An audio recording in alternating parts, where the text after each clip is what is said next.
pedra, é o fim do caminho, é o resto de toco, é pouco sozinho, é caco de vidro, é a vida, é o sol, é a noite, é a morte. The Beast of the Decade, 2012. The most exciting season of the last 5 years was chock full of things to remember. None of which I do because I didn't watch that season. Like I said, I used to have B on and off with F1 for a while. But, well, what's the point of these classic episodes if not to make up for lost time? The Brazilian Grand Prix was the last race of the season, and the title was down to the wire. Sebastian Vettel led Fernando Alonso by 13 points, and there were all kinds of circumstances where one or the other could win, which we don't really care about now because we all know how it went. But forget that for a while so that the episode seems more exciting. The starting grid was Hamilton, Button, Webber, Vettel, Massa, Hülkenberg, Alonso, Raikkonen, Rosberg, and Paul di Resta. Fala Temer. But actually, what we're going to be talking about a lot in this race is the temperature of this tarmac. It was 55 degrees centigrade. He said centigrade, drink!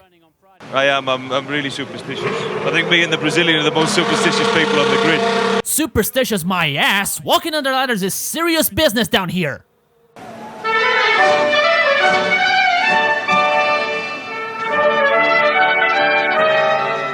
Did they get this Senthamine meaty out of Napster in 1999? Today's DRS zone takes you down to Descido do Lago. Descida. Tem dígrafo, caralho. I'm sure you're more than glad to be leaving, though. I think it should be very troubling when you're a full second behind the other backmarkers. Oh my god, have these digital ads been around for this long? Raikkonen, I think it was, warming his tyres up. He definitely does know what he's doing. Keep this statement in mind, it'll come into play later on. The tension mounts up to an almost unbearable amount as the 2012 Brazilian Grand Prix is go when Massa jumps everybody to second place because that's the only thing he's good at, while Sebastian Vettel drops back massively coming out of the Senna S. They streak down the back straight and into the lake drop. Kimi Raikkonen locks up and drives out to avoid a collision while... Bruno, you absolute fucking dipshit! He also took out Perez just to drive home how glad I am that he's gone! Paul di Resta challenging Sebastian Vettel now as we ride on board down the Reta Oposta. Reta Oposta. But I'm gonna forgive this one because you're talking more words than you could possibly handle right now. What a fucking season that I decided to miss, eh? Sebastian, there's visible damage, but stay out to see how the car behaves. We cannot fix it. It's not front wing. We cannot fix the damage. You couldn't make this stuff believable in a movie! Get out of my face, get out, get out, get out, get out, get out! Look at this cheeky little bastard taking it up to the Red Bull. We should be seeing him in a Ferrari in no time. We've barely just begun and you're already bending the title. Fucking hell.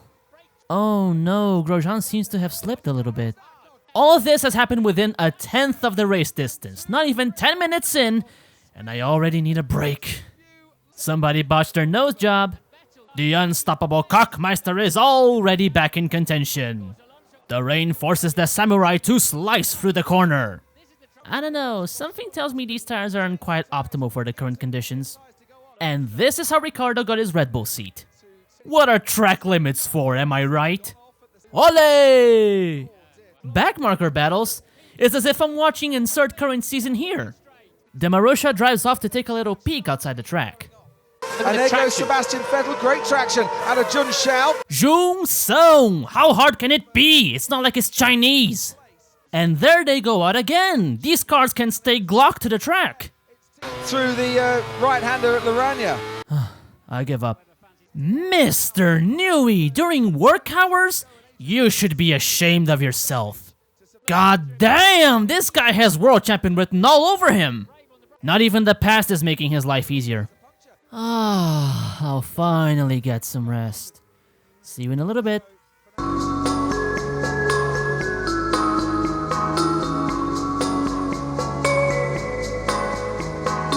And we're back to continue the biggest thriller since Michael Jackson walked into our recording studio. Guess who I stole that from? And he goes past Alonso. The Sauber is through. One more Leroy Jenkins moment from Kamui Kobayashi. Who needs erectile dysfunction when you have David Croft? Stupid car, stop trying to kill Paul di Resta. Gimme, you sneaky bastard, did you think I wouldn't see that? And yet again, how can you let a machine attempt such a murderous rampage on an innocent man? I can imagine Chris having multiple heart attacks and squirming on the floor watching this. Weber sliding in Brazil usually doesn't end well, but this time he came out fine. And now on to Laranja and Pinarino. Great to have some corner names. It would be even better if you could actually speak them. Ladies and gentlemen, this is how you don't build a motorsport lineage for your country. Thriller, thriller, chicken dinner. Our young hotshot is a leader no more. Charles Pic now moves up into 12th place, which is good news if you're a Marussia fan. That expression had no meaning before 2014. Remember when I told you to hold that thought back in the beginning? Now I want you to look at this, remember all the relevant information about this driver, analyze it, cross-check it, elaborate on it, take it to dinner, make us some coffee, come to a conclusion, think really hard about it, and answer me this question. Does this really look like a man who knows what he's doing? I've been holding off on doing this for as long as I could, but I couldn't keep it in anymore.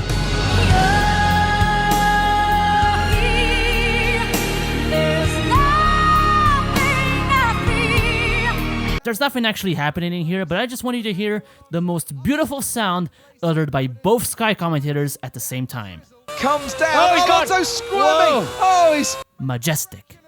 So turns out that's actually not a new thing for Red Bull. Repressed memories are just the best. And in typical drizzle land weather, the rain gets turned up again. Moving the race from March didn't do shit. Wow, what a race! Every once in a while, if you look at the right places, you can get a glimpse of the dancing back markers. And so, the Japanese Pride swan song ends the wrong way round. I know this isn't Kobayashi's last race, but let's be honest, we all want to forget about 2014. How can a great driver such as Paul di Resta do well when all his cars are trying to kill him all the fucking time? And in the end, after a short safety car period, Jenson Button wins the 2012 Brazilian Grand Prix, the last victory for himself and for McLaren until now, with Fernando Alonso in second place and Felipe Massa in third. But the world champion of 2012 is Sebastian Vettel!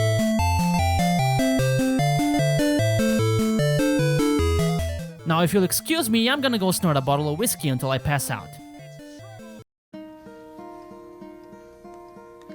Hello darkness, my old friend. There's Lewis Hamilton slewing into the wall, and oh dear, Roman Grosjean and Fernando Alonso and Lewis Hamilton all coming to grief at the source. Left its seats while I was sleeping. And behind Perez, challenging Grosjean, and Kimi Räikkönen dips onto the dirt. Look, there goes the Ferrari on the track.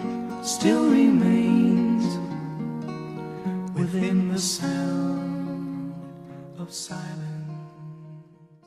I'm glad I finally got this one out of the way. I've been planning to do this race for over a month now, but so many things kept getting in the way, including the current season, that I just couldn't find any time to do this. But last week, in vacation, I found some spare time to finish this one, and now my mind can be finally at peace. The race was good, it was crazy, it was fun. I wish I'd have watched it back then.